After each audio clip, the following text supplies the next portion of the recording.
All right, we are live and in person, and once again, we're here for another class, another Wildlife for You class, where we're going to spend about an hour or so learning about the wonderful world of wildlife. Today's class is going to be kind of different. Well, I shouldn't say kind of different. It's a cool class. It's titled Confusing Cats because cats are one of those animals that we sometimes see and we misidentify. And you'll see a number of examples of why that happens. But it's a really interesting phenomenon that goes on. And again, I'll explain all that. But I want you to kind of sit back, relax. This is a really small class. I think we only we've had a few more people. Hey, Dana, glad you could join us. And who else popped in? Lynn and Scott. Oh, woo, we have another guy in here. Scott, you're outnumbered. But anyway, we're going to go through tonight's class called Confusing Cats. I think you'll enjoy it. Sit back, relax, but keep your typing fingers prepared because I'm going to ask a whole bunch of questions and I want you to engage simply because we do have a relatively small class tonight. So with that, I will get underway here. And I'm not going to go through my background. You know who I am, Daryl Radijak. I got a lot of experience working with wildlife, working with bears and other large animals. You've seen this a number of times. I was telling a few people earlier we were going to have Stephanie join us. She was going to help moderate. Stephanie is also a really good cougar person. And so she was going to join us, but she just texted me before the class and said she couldn't join us. But I lean on her expertise a lot when it comes to the big cats. In fact, she got me into a lot of the cougar discussions, and so she's a wonderful help. Unfortunately, she can't make it tonight, so I wish her well, and hopefully we'll see her on another webinar soon. And so with that, what we're going to do, we're going to jump into tonight's webinar, and we are going to talk about the cats that we see out and about roaming around. And the thing is, a lot of times the general public gets it wrong as far as what they're seeing. And so there's this question out there about what cat is that? What exactly am I seeing? And so look at all those pictures that I have up on the screen. Here is something really, really interesting because one of those pictures is a cougar. Which one do you think it is? Let's go clockwise, starting in the upper left as 1, 2, 3, 4, 5, 6. What number picture, starting clockwise with that top left, which number picture do you think is the actual cougar in this group?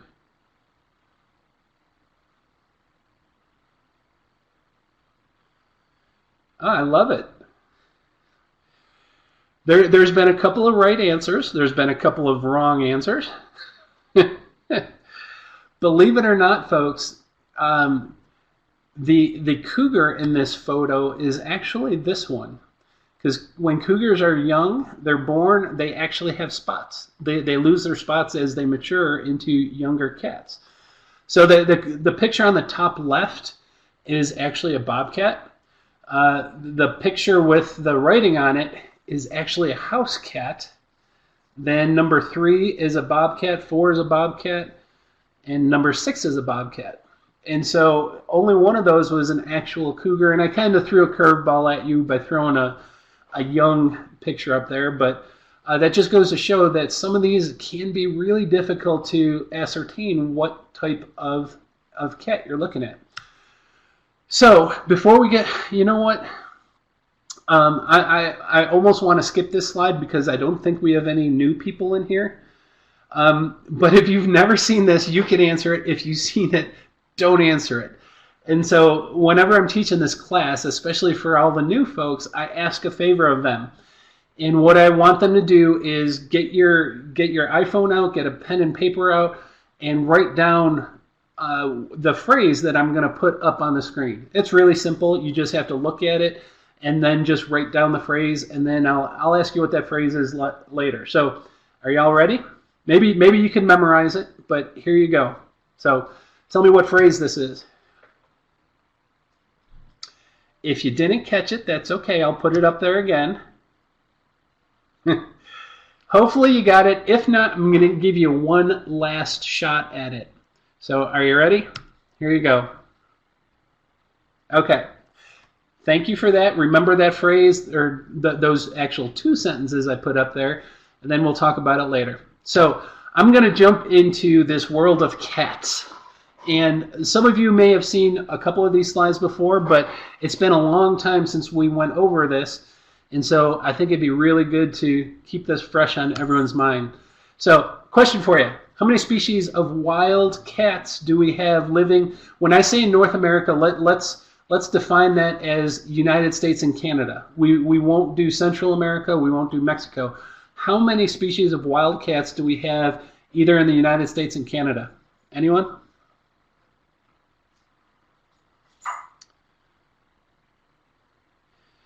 Man, oh man, you guys are either like my grade A students. Scott, I am so glad you were in this class because you are way off. Believe it or not, folks, we have 6 species that can be found in either Canada or the United States, but it's kind of a tricky thing. And so let's go through the 6 species of wild cats that can be found in North America. And so just so you know, there's 4 smaller-ish species and then 2 of the bigger cats that can be found in North America. And what I'm saying, Mexico, I'm lumping in with Central America. So let's start with the small cats. One of the most popular and widespread wild cats that we have is this guy. Everyone knows what this is. This is a bobcat. Scientific name is Lynx rufus. And if you look at the range, just so you know, I drew in a lot of these range maps, but they're based on a lot of different range maps. And people, it's funny because people argue with me all the time to say, oh, you missed this tiny portion of the map. Range maps, especially when it comes to a larger scale like North America, there's going to be slop along the periphery all the time because, believe it or not, populations are dynamic. They grow, they shrink, and so along the periphery of those ranges is going to be some error. But for the most part, it just gives you a really good idea of where you could find these animals in North America. So bobcat, pretty much all across the U.S. They don't really go real high in the higher latitudes up into Canada, and you'll see the reason why for that. But you can pretty much find a bobcat anywhere in the United States. There's a couple areas in the Midwest that they don't have bobcats, but for the most part, you can find them everywhere in North America. Most folks will probably recognize that. You guys can type it in if you want to brag and show your expertise. That is a very, very similar cousin to the bobcat. That is a lynx. Scientific name is Lynx canadensis. And so now you kind of see the reason why bobcats and lynx, they're almost the exact same kind of cat. There are some subtle differences, which we'll talk about. But for the most part, the lynx is the northern kind of bobcat that we have. It does not extend very much into the United States, except for the very northern states and the Rocky Mountains. And so we will talk a little bit about them because there are some folks on this class, namely me, that live in the Rocky Mountains. And so that is the other species of bobcat-like creature we have. All right, this is where a few people may have got tripped up because these are obscure wildcats that we really don't know about, but they can appear in the United States. There's the ocelot. And if you look at the range there, it's just that far southern border. A couple of spots in Arizona, possibly New Mexico, and then just along the border of Texas. Occasionally they get pictures of ocelots. But it's something that we are not going to see in our lifetime probably. And so guess what, folks? We're not going to talk about these cats during tonight's presentation. Another one that's really cool. Does anyone know what that is? I'm not going to put it up. Can anyone tell me what kind of cat this is? Very good, Lana. Excellent. Scott, I had a feeling you'd know. It's a jaguarundi. It's kind of like a miniature mountain lion, like a much miniature mountain lion, almost about the size of a house cat. But you can see it's in the same genus as a mountain lion is. The only place we're going to find that, the southernmost tip of Texas. But because we probably are not going to see this in our lifetime, we're not going to talk about jaguarundis in this class. And so that leaves us with, we just did 4 of the smaller cats. Now the 2 big cats we have, everyone knows what this is. That's a mountain lion, Puma concolor. Gotta check my phone real quick. Okay.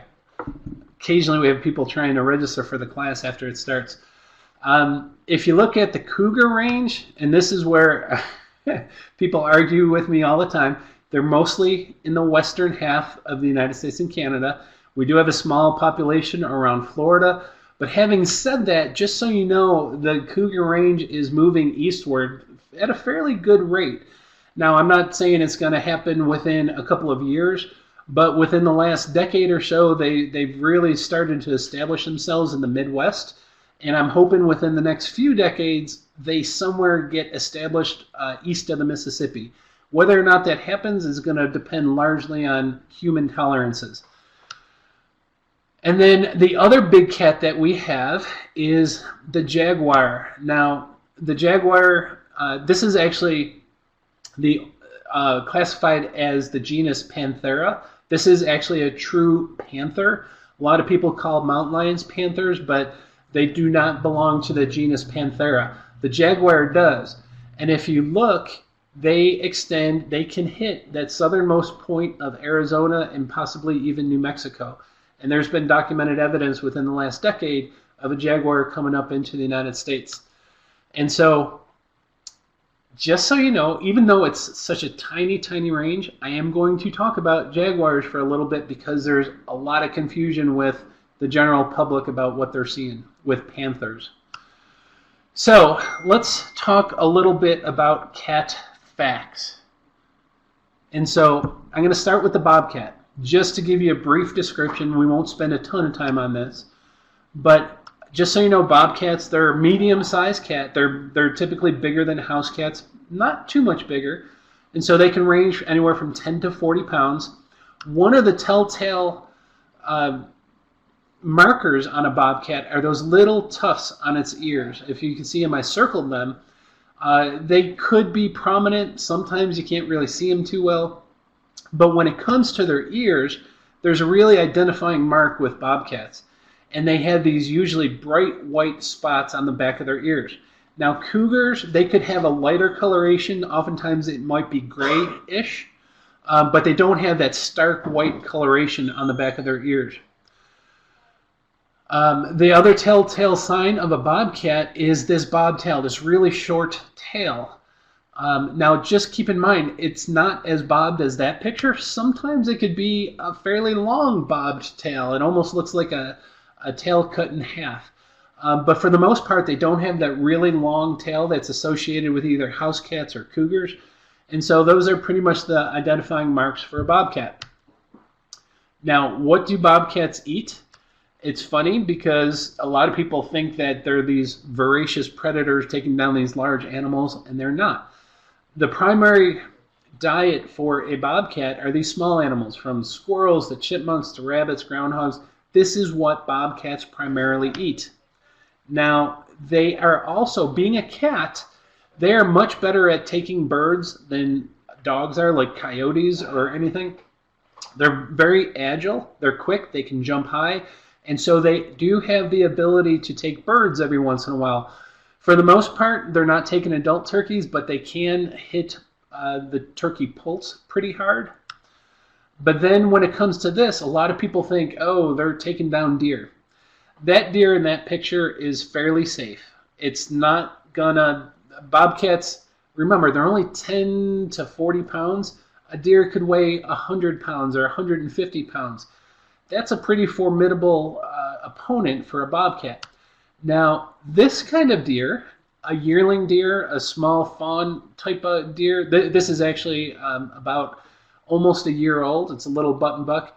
A bobcat can have a much easier time taking down this deer, but where bobcats tend to do most damage to the deer population are these guys. When these guys hit the ground, they're fairly small. Oftentimes they're smaller than the bobcat, and so a bobcat will definitely take young fawns if it finds those young fawns hidden in the grass.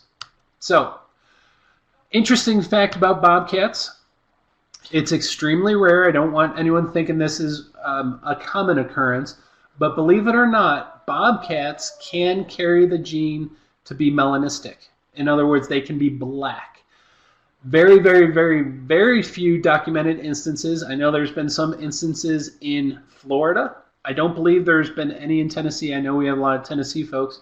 And then a couple of the northern states have documented some black bobcats. Extremely rare, but it is possible. All right, the lynx. Again, not many people will see this because it's mostly in Canada, but anyone that lives or visits the Rockies, this is definitely a possibility. Very similar to the bobcat. In fact, they're only slightly bigger, 10 to 50 pounds. So a lot of people think lynx are much bigger than bobcats. They're not. They're slightly bigger, but not too much bigger. They too have the ear tufts. They tend to be a little bit more prominent than on a bobcat. They too have the bobbed tail, but this is what really sets them apart, and I love this. Look at those paws. They have these monstrous paws. In fact, it almost looks like they're fake, like they're wearing these artificial shoes. But those paws really come in handy. The reason being, their primary diet, again, they're small mammals, but their primary diet are these guys, snowshoe hares. So these rabbits, hold on one second.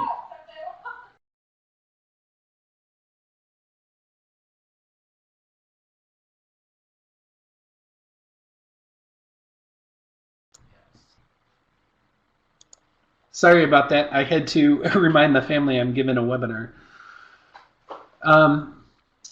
So this is a primary diet of the lynx, snowshoe hare.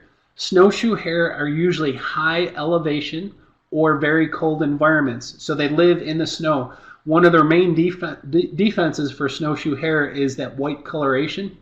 But you can see, look at the feet on that snowshoe hare. That evolutionary trait allows them to run on top of the snow. And guess what? The lynx also have that exact same evolutionary trait. Look at the foot on that bottom picture. Very much like a snowshoe hare. So they have these oversized feet, allow them to adapt to catch their prey.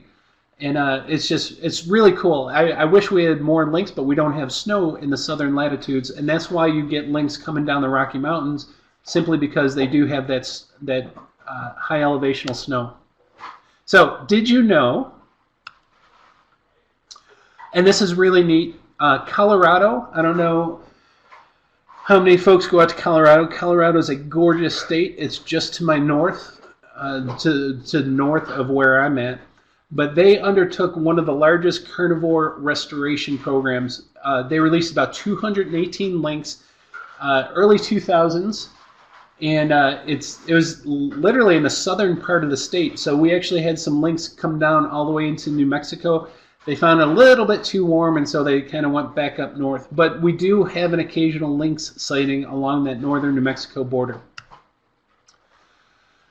Okay, let's talk a little bit about the jaguar, because there's some beliefs out there that I need to clear up. First off, well, that's not the description I need to do. First off, the description is these are huge cats.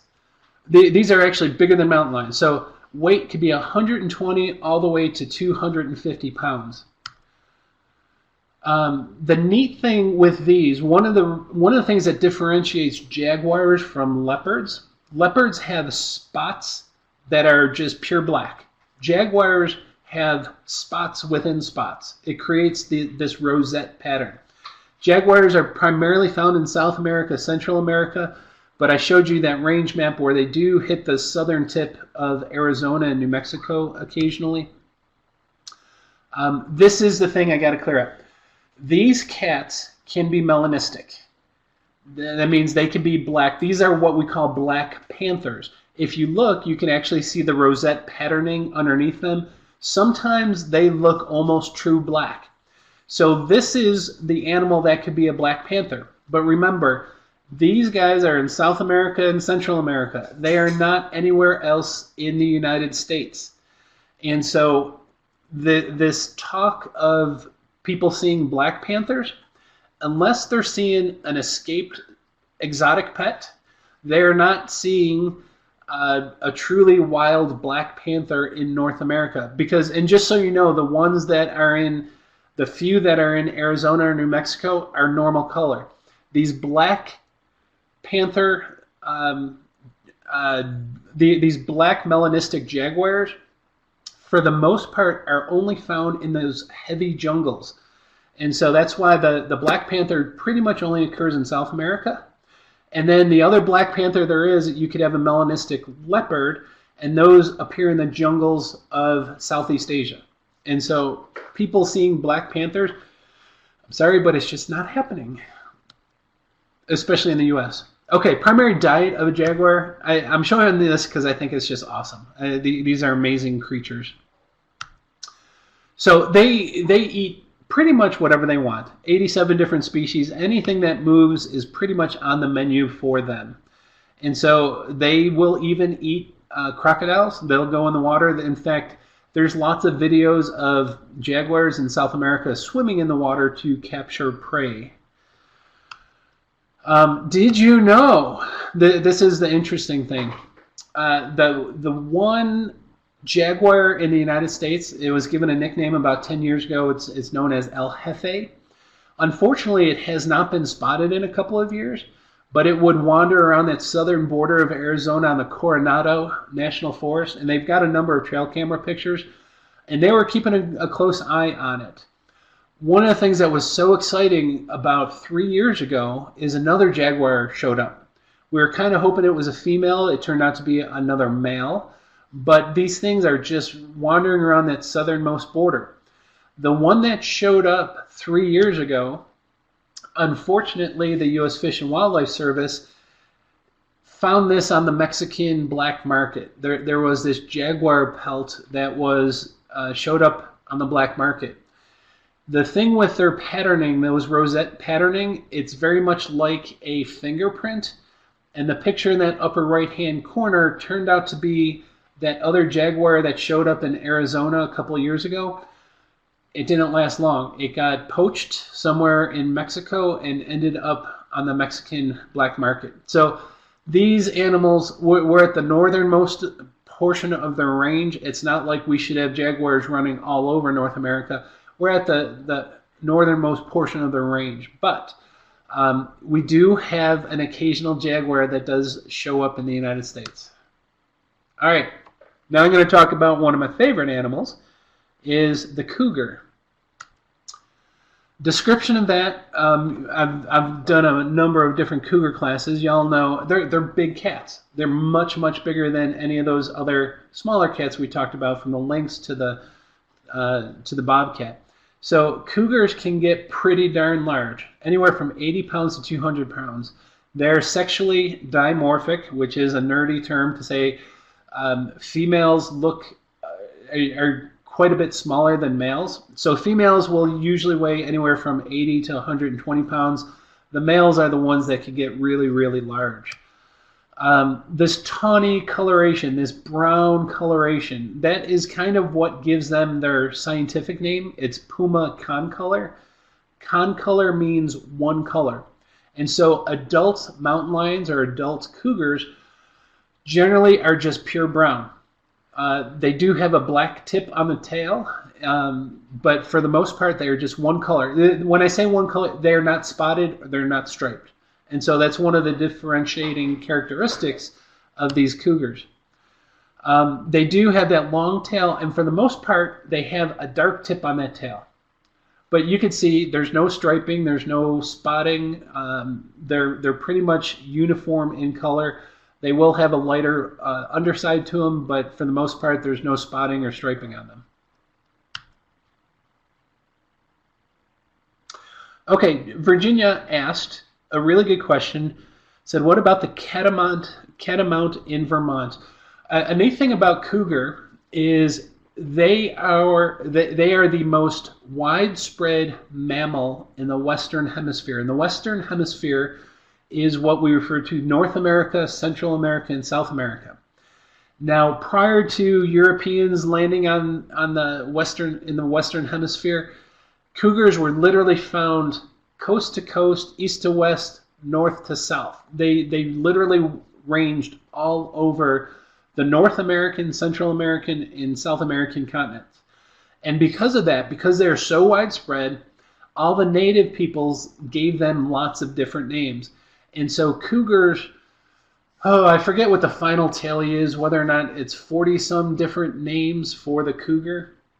But catamount is simply a different name for the cougar. So cougar, puma, catamount, painter. A lot of people use different terminology, but it's all referring to the exact same cat. And so up in Vermont, there are cougars reported in every state, in every county, in every state. But depending on what terminology the people use, they're all referring to this mountain lion or cougar, the puma concolor. And just so you know, I'll get into that, Virginia. I think you'll find it interesting. So primary diet of cougars, or these mountain lions, is ungulates. These are those larger hooved animals. Bobcats, lynx, they like the smaller animals. They like the rabbits, the groundhogs, the chipmunks, the squirrels. Cougars, being a much larger cat, they prefer to take down larger animals, because if you take down a larger animal and you're capable of doing that, it's going to provide food for a much longer time. If a cougar eats a rabbit, it's going to have to eat a rabbit every couple of days, where if they take down an elk of some sort, or a mule deer or a whitetail, whatever they take down, they now have food for anywhere from 7 to 10 days. And so for the most part, they focus on these larger animals. Having said that, if they stumble upon a small animal, if they stumble upon a groundhog, prairie dog, of course they're going to eat it. Unfortunately, cougars sometimes will feed on the domestic animals. They will take down a young cow. For the most part, they like taking down goats. Llamas sometimes get taken down, but people have domestic animals, and occasionally they run into problems because cougar will get in. These animals don't know to run from a cougar, and before you know it, the cougar takes one of these domestic animals. Okay, did you know? Cougars, for the most part, have been extirpated from the east coast, east of the Mississippi, for almost 100 years in most states. Florida does still have a population around the Everglades. It varies. I believe there's about 120 animals known. It could be as high as 200, but most of the biologists working on it think it's closer to about 120. It dropped seriously low to only about 50 or 60 animals. That about a decade ago, they brought in some cougars from Texas to prevent too much inbreeding from occurring. The funny thing with those cats in Florida, their nickname is they're called Florida Panthers, but the cougar does not belong to the genus Panthera, so it's a misnomer, but we learn to live with it. So anyway, let's jump into something that's really important, because like I said, people report seeing cougars in every state across the United States. This is a fairly decent range map. The dark green, we know we have established cougar populations. The hatch mark is where cougars are seen regularly. And then to the east there, we have no documentation of any breeding populations whatsoever, except in that Florida panhandle. Now, having said that, cougars are notorious, especially these young males, are notorious for going on some of these long walks, so to speak. So 2011, a cougar came out of the Black Hills area of South Dakota, actually made its way all the way to Connecticut. The funny thing is, and this is what people need to understand, when a cougar goes on one of these long walks, it's going to leave evidence. And so that cougar that was killed on the highway in Connecticut, it was a free-ranging cougar. It was photographed in Ontario, is photographed in New York, and when it eventually got killed, there was a body in Connecticut. So there's evidence of this cougar as it enters into these areas that are devoid of cougars.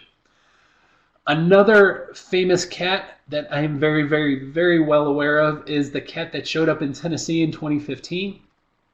It walked across the westernmost half of the state. It was photographed 9 different times as it moved throughout West Tennessee. We also collected DNA evidence from it. So when a cougar shows up in an area that is devoid of cougars, there is evidence of that animal when it shows up. The neat thing is those animals tend to come from these western populations. We did have a cougar that showed up right on the border of Georgia and Alabama back in 2008, so 12 years ago. That cat actually came out of the Everglades, and someone shot that cat, and he ended up getting prosecuted and fined, I think, $10,000 or $15,000 for shooting an endangered species. Just so you know, the Florida population is on the endangered species list. So the main point I want to say here is there's always a chance of a wanderer. And so I will never, ever, ever tell anyone you don't know what you saw. But the odds of them seeing it is like tiny, minute, but there's always that chance of a wanderer. So, okay, everyone with me? Anyone have any questions about those wildcats that we just talked about? Scott brings up an awesome point. That cougar, what was so interesting about that cougar that went through West Tennessee is we knew fairly quickly when it entered the state because we got a photograph of it in Obion County, which is one of the northwesternmost counties, and we got a picture of it right away. And that is the first documented cougar in almost 100 years. And then we got another picture a few counties eastward as it moved, and then somebody took a shot at it with a bow and arrow, and they wounded it, and that's where we got the DNA. And we tested the DNA. Sure enough, it came back as a western cat, but more interesting than that, it was a female. Usually the cats that go on these long walks are males. It would have been absolutely amazing if we could have got our hands on it, put a collar on it, kind of watched where it went. Unfortunately, that cat wandered around for about 8-10 months in Tennessee. We got a whole bunch of pictures of it, and then it disappeared. So it presumably died, whether or not it died naturally or someone shot it and didn't save it. It's no longer on the landscape. And so there's been no photographs in Tennessee for over 4 years now. Okay. We talked about 6 wild cats found in the United States and Canada. 4 of them we went into lots of detail. There's one more cat we need to discuss, and it's this guy. It's the house cat. Scientific name, Felis catus. Everyone knows a house cat. There are so many different subspecies of house cats, but this is the most populous cat in all of North America. It is not what we call a wild cat. These are not native to North America, but here is why we are going to talk about them. First off, they are the most common cat in North America. Now, if you look at the description of a house cat, this is what's interesting. Weight, typically they're the smallest cat, but they can be fairly big. There's some crazy cat owners out there that pour the food on. So you can get a monstrous house cat. That's not the most interesting thing about house cats. This is what I think is most interesting. What they look like. And so this is typically what house cats, most people imagine a house cat to look like. It's the standard cat that you see wandering around the neighborhood or in someone's house. But this is not all that they look like. And so they come in all sorts of not only sizes, but colorations. And so they can look like this. This is a house cat. You can see that spotting. Wow, if one looks like that, or here's another house cat, imagine seeing this out in the wild. And so you begin to see that these house cats can really start causing an issue when you're trying to identify the cat that you see roaming around in the wild somewhere. This is where it gets good. What do you think that cat could be mistaken for? Now that's a fairly scrawny looking cat, or I don't want to say scrawny, but it's small and skinny. But look at that coloration. It is the exact coloration of a mountain lion. Look at the tip of the tail. That is a house cat, and it has almost the exact same coloration and form as a mountain lion. Look at this guy. Can you imagine that guy walking around? That's a bigger one that looks like it has the exact same coloration as a mountain lion. And so these cats, imagine that guy being, you sitting there and you seeing that cat walk in the distance. This is where that illusion starts getting created of we have black panthers or these black jaguars roaming in the wild. And so a lot of this misidentification, a lot of this confusion can generate because of the house cats. And so the misnomer with house cats is they don't always stay in the house. Many people allow their cats to roam. I can spend a whole webinar talking about how awful that is to our wildlife, but I won't because I know there's a lot of cat lovers out there. But if you have a cat, try to keep it inside as much as possible. But house cats tend to be outside quite a bit. What issue do you think that causes? Imagine seeing cats wandering in the wild far away from houses, and you get glimpses of them. This is where people can sometimes begin to confuse exactly what they're seeing as far as what kind of cat it is. And that's what we're going to dive into. Dana, thank you for that. I wish everyone would do that. And I'm sure most people on here are responsible cat owners. And even if you let your cat outside, I'm not saying you're not responsible, but these guys are pure killers. And so whether or not it's songbirds or mice or wildlife, I'm sure you appreciate when a cat brings in the mice that are around your house. But unfortunately, there's just too many irresponsible cat owners that don't spay or neuter their cat, and next thing you know, a population of feral house cats is bad news for the wildlife in the area. Yeah, like I said, especially if you have your cats declawed, spayed and neutered, them going outside, yeah, we all know, my dog killed a squirrel once, I felt so bad, but it's the irresponsible ones that create these populations of feral cats that we got to be mindful of. Okay, this is where I'm going to dive into a section. And again, I will never tell anyone what they saw. I will strongly suggest what they didn't see. But this is where I get into debates and arguments with many people, and I will try to tell them what we know. But again, I will never tell them what they saw. But many people will say, gosh darn it, don't tell me that because I saw it with my own eyes. Well, folks, let's talk a little bit about your eyes. And this is part of the presentation I was working on that I was kind of pleased with. So just sit back and enjoy this. Let me look. Virginia, you mentioned Fisher cats. Fisher cats, just so you know, are not cats. Fisher cats, I don't want to say it's a misnomer. Fisher cats are fishers, which more or less belong to the genus weasels. It's a form of weasel, or mustelid. That's the family they belong to. They're big weasel-like creatures, but they're oftentimes called fisher cats.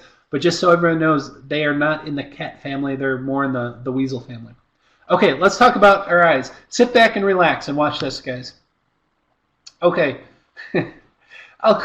This is an actor. Does anyone know who that is? Steve Buscemi. Yes. Okay, he's an actor. He's been in lots of movies. I found this and I thought this was so cool. So there's a picture of Steve Buscemi. I'm going to turn him upside down and put that picture in there. So if you're looking at these two pictures of Steve Buscemi, it's like, okay, one is right side up, one is upside down. Does anyone see a big issue with these pictures of Steve Buscemi? If you do, I'll give you a lot of credit, because I stared at this and I'm like, I couldn't find a difference. Not the arrow, and just so you don't know, it's not the number 6. It has something to do with Steve Buscemi.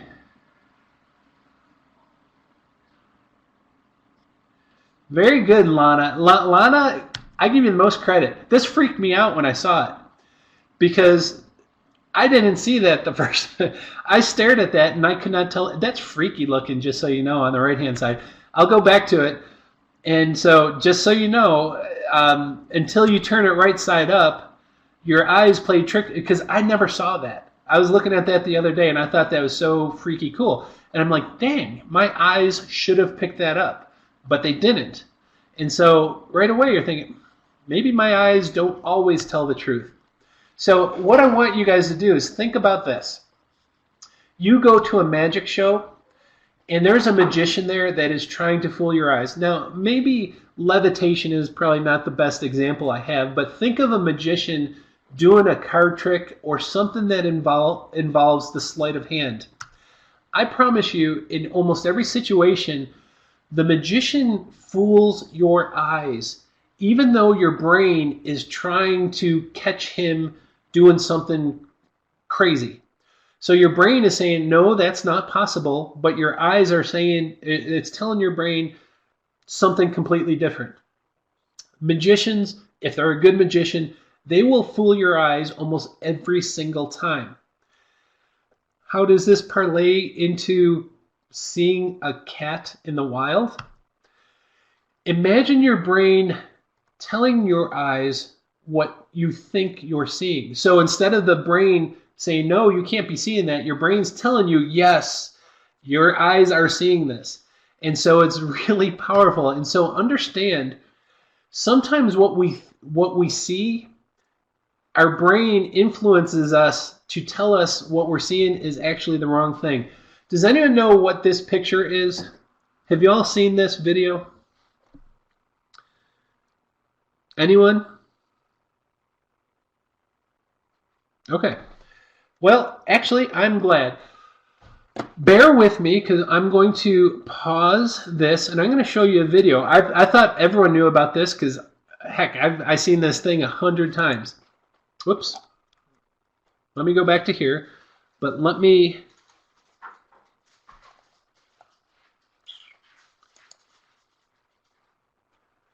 Oh, I shouldn't have did that. Okay. Man, I am flubbing left and right. Let me go to here and stop sharing.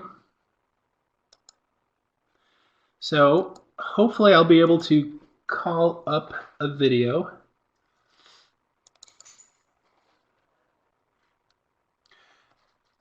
Okay. Is it a dog? Is it a dog?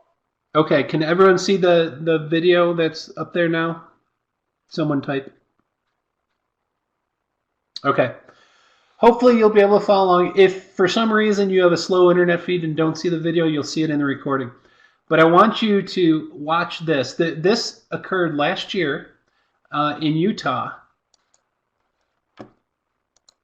Or a mountain lion? The answer in a bit. For now, it was a creature that walked right through reporter Morgan Saxton's live shot on KUTV's 2 News in Utah. The scene sparked a debate about what the animal might have been. Take a look and give it your best guess. What you're saying is actually a dog.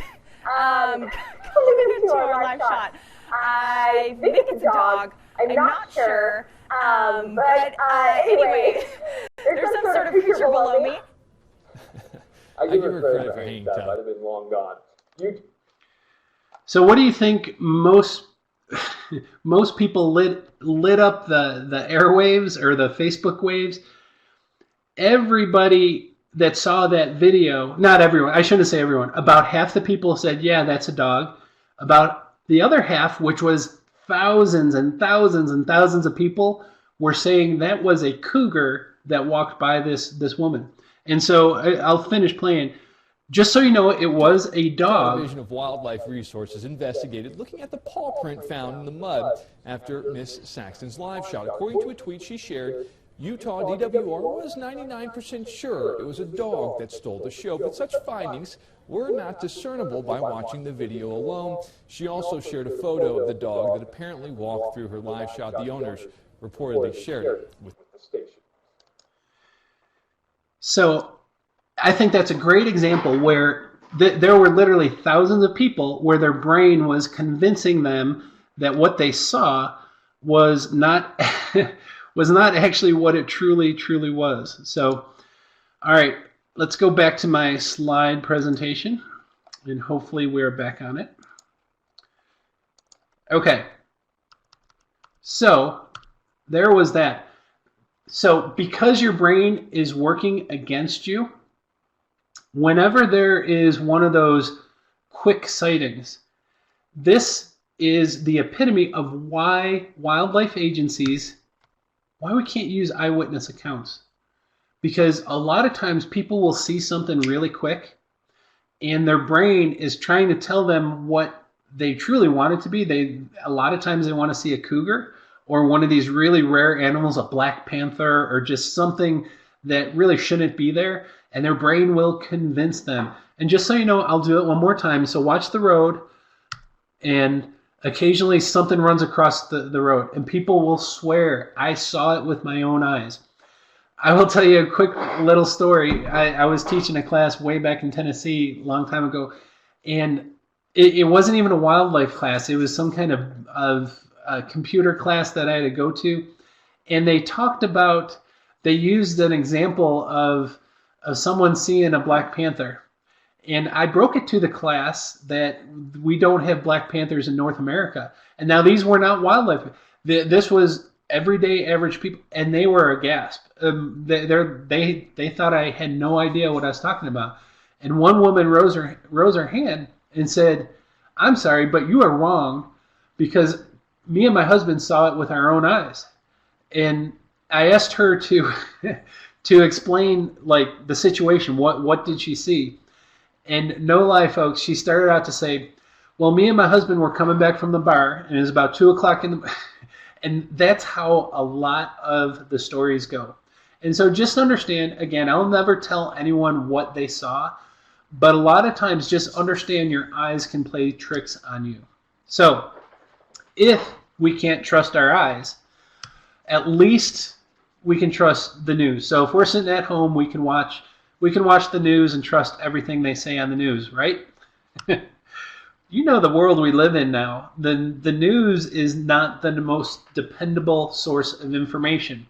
And so I hate to do this to you, but I am going to break away. Does anyone recognize this scene? The only one that, Scott, you might recognize it, you might not. I'm going to show you a video from Hernando, Mississippi. All right. Bear with me because I'm going to break away again, and I'm going to show you a news report. And this is why the public is oftentimes so misinformed. And so let me share document.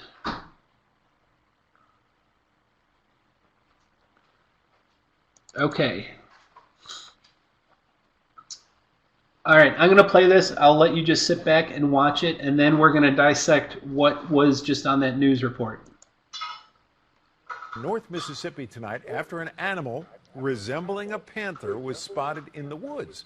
Video shared via Facebook has gotten more than 129,000 views. And WMC Action News 5's Jerry Askin set out to find out exactly what was on the prowl. That is an absolutely enormous something over there. Black, I'll just say Animal Wednesday. It was a big old cat. Couldn't believe it. I've never seen anything that big. That one wrong. No doubt. David Sluter shot this video on his cell phone showing the large animal minding its own business. I mean, I'm 100 yards away from this cat right now. But is it a cat, though? Whatever it is, he said casually walked out these woods. Sluter was at the drive-through lane at the Wendy's in Hernando, Mississippi. Now here's what a panther looks like. And here's the video David shot. Looks pretty similar. Over there, the cops and everybody were like, holy cow, yeah, that's not a house cat, that's a large animal. Now Sharonda Scott and Crystal Gutierrez work at the Wendy's and saw the animal too. I thought it was like a mountain lion. We seen police and animal patrols over here. And a wildlife expert told me if you spot this animal or one like it, don't approach it, don't feed it, and definitely don't corner it. Now biologists say without catching the animal, it's pretty tough to say for sure what it is. But though it's possible, they say it could be a black panther, a cougar, or a mountain lion. They say panthers have not been documented in Mississippi in more than 100 years. What? Just so you know, this drives me nuts is because news stations interview experts. And so sometimes the experts they interview probably aren't the best experts. And I'll give you an example, but they say black panthers haven't been documented in Mississippi. No, that is wrong. But this is the best part. Now watch this. Those spotted 10 years ago in South Dakota are making their way down. They're saying black panthers were spotted in Missouri, Arkansas, and parts of West Tennessee. No, that is so gosh darn wrong. Obviously, they're referring to a mountain lion, but the news is telling how many hundreds of thousands of people that there are black panthers out there. And so I'll let this play to the end. Arkansas and parts of West Tennessee, in Hernando, Mississippi. Don't kill it, just catch it. Geriatric. Okay, so I just told you how the news can't be trusted. I will show you another clip regarding this. Does anyone know what that is?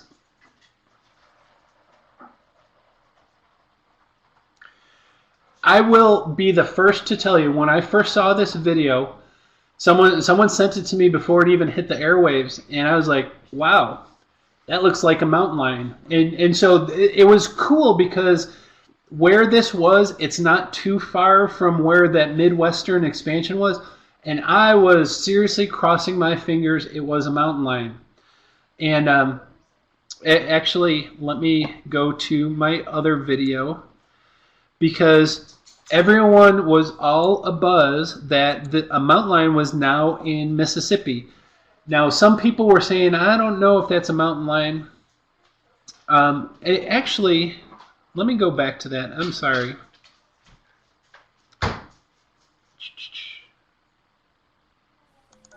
Actually, I'm going to show you a different one. This is the same clip. This is different information that's presented. A Mississippi man was left scratching his head when he spotted what appears to be a massive black cat walking through a field, and even experts can't agree on what he saw. The strange encounter took place as David Sluder was pulling into a Wendy's restaurant in the city of Hernando, and noticed something amiss in the distance. After initially thinking that perhaps he was watching a deer, look at the behavior, just so you know, look at the behavior and the silhouette of this cat. You could start kind of guessing what it is. or a coyote, he realized that the creature was actually a very large black cat. Having never seen such a thing before, he smartly took out his cell phone and captured some footage of the big cat stalking through some tall grass. According to David Sluder, he was around 75 to 100 yards away from the creature when he filmed it, which may provide some perspective on the feline's size. The nature of the big cat is apparently the source of some controversy in the state of Mississippi. His voice, I was trying to figure out if that was like a computer voice or what, but his voice was interesting to me as well. And departments have expressed wildly different opinions. Look how it's An acting. expert with the Mississippi Department of Wildlife was quick to dismiss the mystery feline as simply a house cat and asserted that the pointed shape of the creature's ears confirmed that... That right there, if you saw the last few seconds, that is very distinctive of a house cat. Now, it looks really, really big. The one thing I want to tell you is you don't have good perspective. There's nothing to compare the size to. And so I'll show you this is what it ended up turning out to be.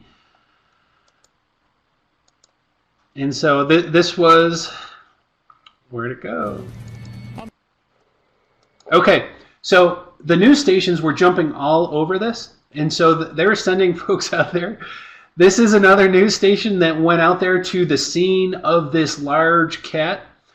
And this is the funny part. It's live in Hernando, Mississippi, where there's been spottings of a cougar, and that's not it. That looks like a house cat. But we're just feet away from where a local man wrote his cell phone video on what some say is a cougar. I'll be right back with a live report.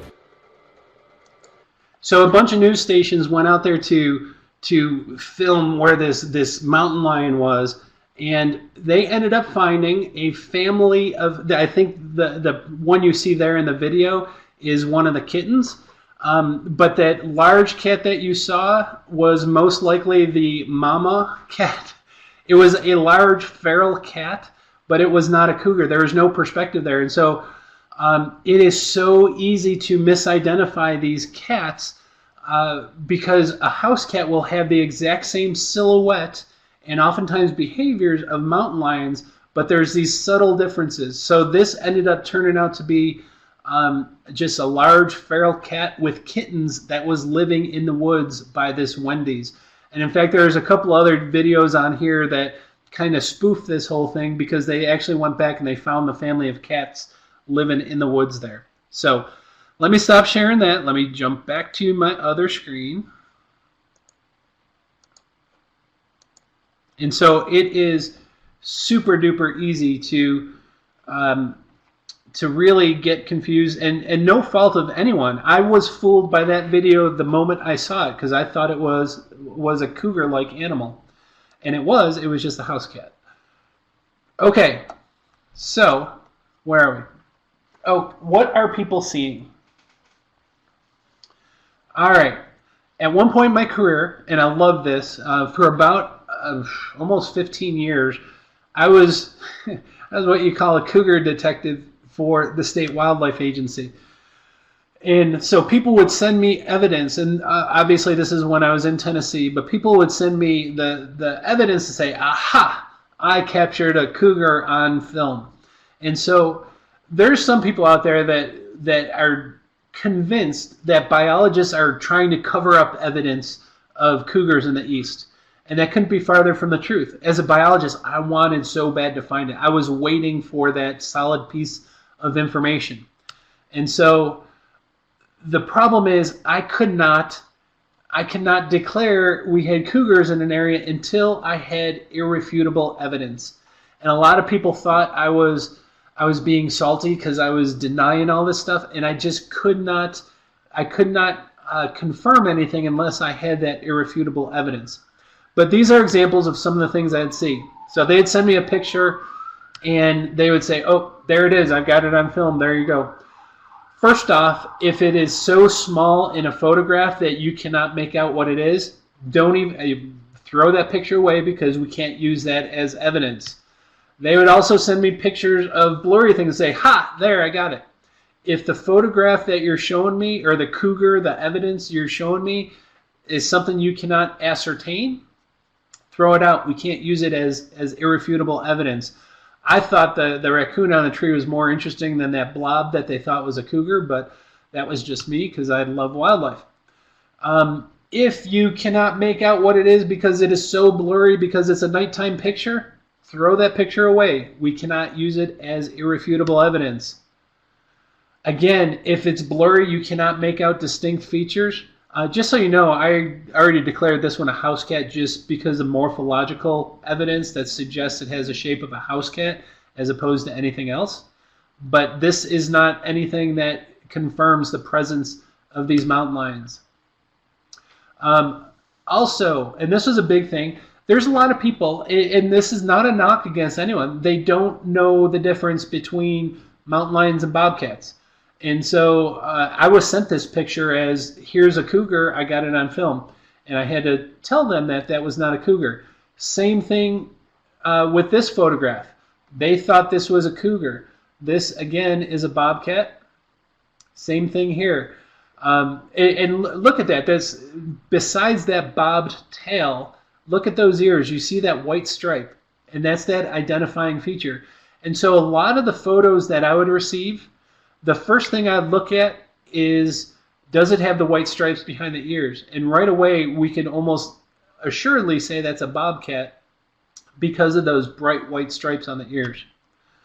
And this is another prime example, and Scott, who is on this webinar, there was a news station that drove me nuts for about a year because they kept trying to convince people in Kentucky and in Tennessee that they were seeing mountain lions, and that's, they say mountain lion captured.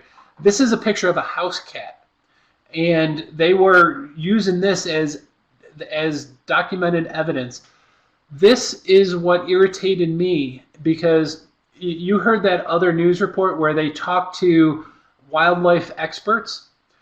The expert that this news station was referring to was the local sheriff in a small town in Kentucky, and they said he was the expert, and it was literally infuriating being a wildlife person. And they're interviewing this sheriff, and God bless his soul, I'm sure he's the nicest guy in the world, but he did not know much about wildlife.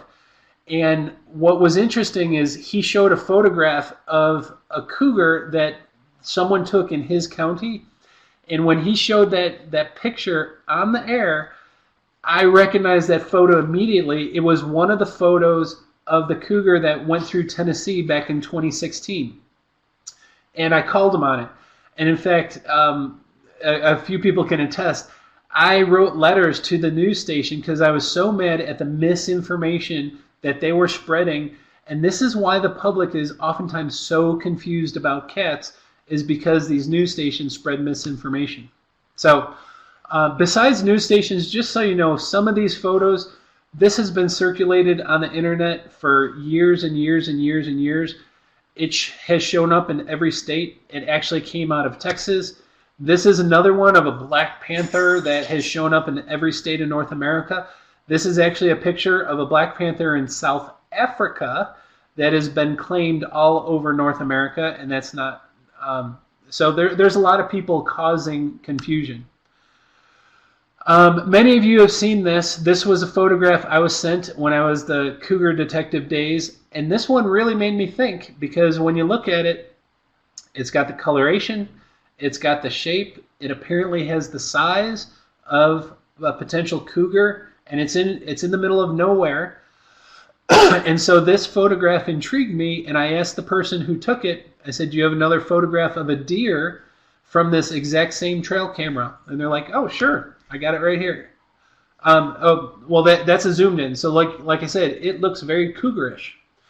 And so I asked about the picture of the deer, and they sent it to me. I'm like, oh, this is great. And one of the tricks that I use, many other cougar detectives use, is we transpose the two pictures. If they're taken from the exact same camera location, you can use other pieces from other photos to ascertain size. And that is what the deer looks like. You can see the log lines up perfectly, so I didn't fool with anything. And so that deer is about 100 pounds, maybe 120 pounds if it's a big adult doe. And that cat is about the quarter of the size, so it's only about a 30 or 40 pound cat. So nowhere near the size of an adult cougar. And so these were the interesting case studies I saw. I'm not going to... I talked on other webinars about the black panther that turned out to be a melanistic coyote. That woman who contacted the governor that had me investigate black panther sightings, she was convinced there was a black panther roaming her property. And I went out there, I set up trail cameras, and I remember taking a picture, and something caught my eye. Now, I'm going to show you 3 pictures. Look in the far back of that field. There's a little black dot. Are you ready? Can you see that black dot moving? Let me go back. I hope you can see it. So I had that on a trail camera, and I didn't know what it was. Obviously, it's too far away. But this is where she was saying, there's a black panther roaming my property almost every night. It had her scared out of her wits. And so I caught that on a trail camera, so I ended up setting up more trail cameras on her property because, again, she was in with the governor. And so this is what I caught when I put the camera further back. It was funny because I left the cameras out there for a couple of weeks, and she called me and she's like, not only is there a black panther, but there's a cougar wandering around with a black panther. And I don't know if you can see that, but you can see that body there. Well, guess what else showed up on that camera? That photo. So it ended up being 2 labs, and you can't see it really good, but there is a yellow lab and a black lab that would wander her property way in the back of her property each night. And she would see this from a distance, and she knew she had a black panther and a cougar wandering her property. And so it was always so satisfying to solve the problem. Now, I will tell you from her point of view, she was a little disappointed, but after I showed her these pictures, she kind of understood her mistake, but not everyone does. All right, I am going to wrap this up. Now, I imagine all of you have probably figured it out, but do you know what the sentences said at the very beginning?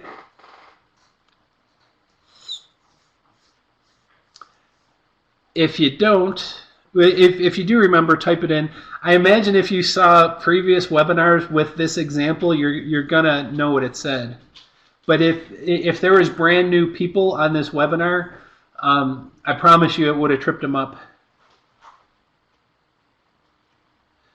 All right, Lana, nobody's gonna call me a liar. I know what I saw. All right, Dana. I am so glad, Lana and Dana, you posted that. You're really, really close, but the one thing you missed is your mind begins to filter out things it don't want to see. And this is a prime example because you see something quick, and if your brain is telling you what you think you should see, you're going to fill in the gaps or remove pieces that are really, really important. So that's a great example of how your eyes can play tricks on you. And so by no means am I knocking anyone, but I fall for these things all the time. And so anyway, your mind will tell your eye what you want it to see. And so a lot of times with these cats, this is why cats can be so confusing. We see little snippets here and there. Our mind tells us what we should be seeing or what we shouldn't be seeing. And so this is why cats can be so gosh darn confusing. And I've been rambling on for over an hour, and I was worried that I didn't have enough information for today. But does anyone have any questions about what we learned today or any of the examples?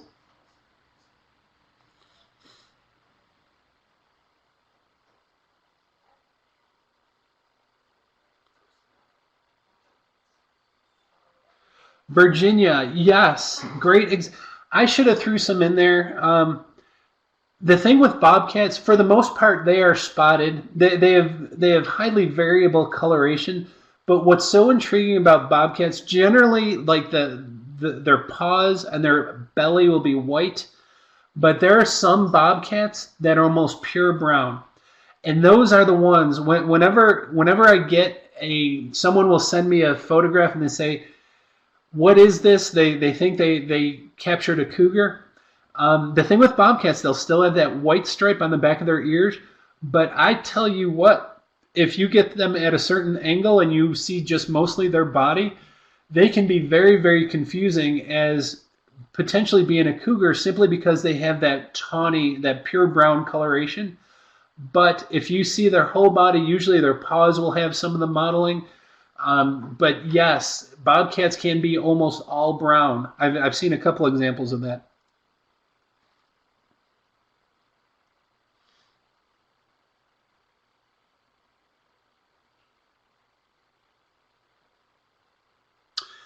Christine, let me give you, you mentioned about in Illinois, they're now allowing bobcat hunting. Actually take that as a good thing, because they would not allow it if the bobcats were not doing well.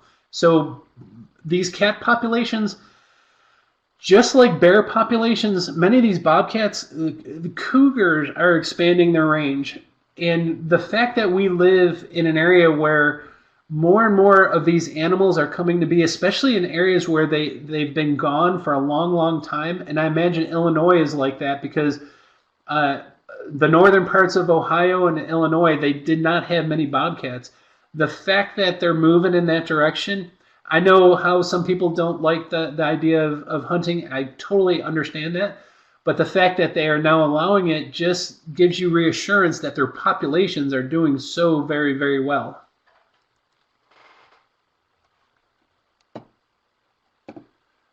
I hope I didn't overload anyone with all my talk. Let me just finish this up. Any last questions you have? Obviously, my webinars are nothing without the photographers. And so I've had a number of people send me photographs that I used tonight. Appreciate them so very much. You know where to go to register for the class. The best thing, obviously, follow us on Facebook. Trish, who's on the call or the webinar tonight, is fantastic at keeping up with that. Huge thank you. I'll answer questions. I will tell you, I'm going to say mark your calendar. This date is tentative. Like I said, I may switch the date on that. I'll give you advance notice. But this is where I need your help. If anyone has a better title for this presentation, I'm stumped. So we're going to talk about the differences between black bears and brown bears. Brown bears are also known as grizzlies if they're on the interior of the continent. And it's going to be an awesome talk. Looking at that photograph, I know some of you know what that is, but what would you say? Is that a grizzly or is that a black bear?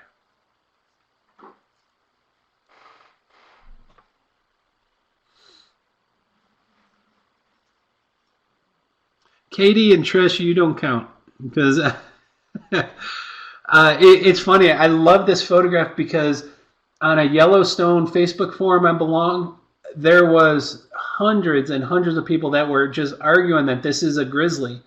And I've got another photograph that confirms it is not a grizzly. But it's just really cool trying to differentiate between the two. And man, there are some bears that we struggle. We got to get a couple of different angles because they can be very difficult to tell the difference between a black or a brown in certain angles. Once you see the whole body and look for certain characteristics, it's fairly easy, but sometimes you don't see that. Well, Dana says, are the white spots on the back of the ears to throw off the predators? No, I know exactly what you're talking about, Dana. The white spots that are typically displayed in butterflies, sometimes in birds. I'm trying to think any other. Those are typically a prey adaptation. So animals that get eaten sometimes have those white spots that they will flash, and when they flash it really quickly, it looks like a pair of eyes suddenly pops out. It is a defense mechanism for prey species in order to hopefully survive that sneak attack from a predator. The bobcat is a predator, so they don't use the white spot as that form of defense because not many things eat bobcats. But that's an awesome, awesome question. But that type of coloration is typically reserved for prey species.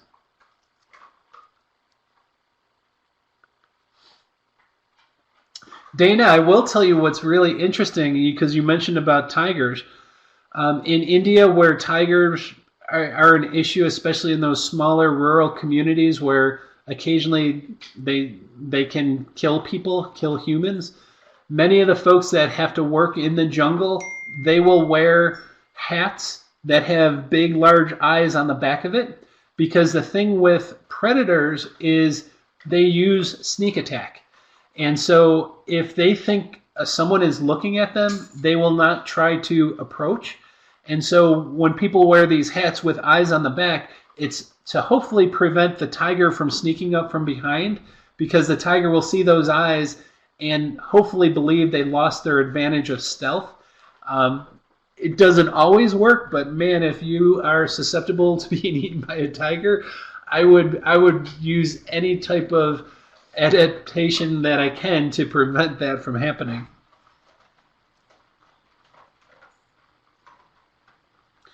Oh, Trish, I'm so sorry I missed it. Scroll up, scroll up.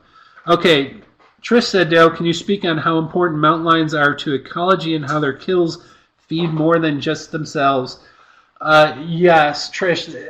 I have a slide that I use in another cougar presentation, because what they're finding, I talk about Aldo Leopold all the time, and he mentions about how every species is so very important, every cog in the wheel. And the thing with mountain lions, there's a lot of people in the general public that do not like predators. And we're finding more and more how critically important predators are to the entire ecosystem. And one thing that's amazing is when a cougar makes a kill, it's going to feed itself. It's going to eat that carcass. But they'll put cameras over these fresh cougar kills, and they see vultures coming in, foxes coming in, raccoons, badgers, bears coming in. So all these other mammals come in to feed on that carcass. Not only that, they will get mice coming in. They will get insects coming in. After that carcass kind of is down next to nothing, the decomposers come in.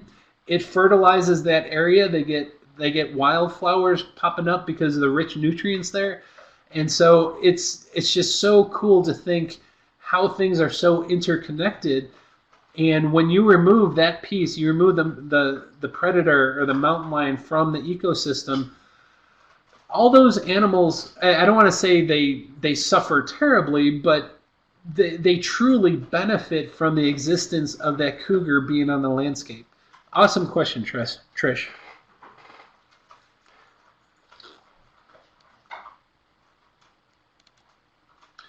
And Lana, that's really cool that you use the camera traps on your masters on urban wildlife. I should have you teach a class one day.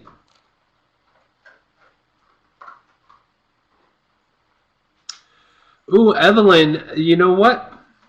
I'm liking that name. So you guys are awesome. You always are. Fantastic questions. I have a knack for talking, not knowing when to shut up. And so I just want to thank you all for participating. Hopefully you'll join me on the next webinar. I will let you know if I change the date on that, but you guys are fantastic. I hope you enjoyed tonight's class, and I hope to see you at a future webinar.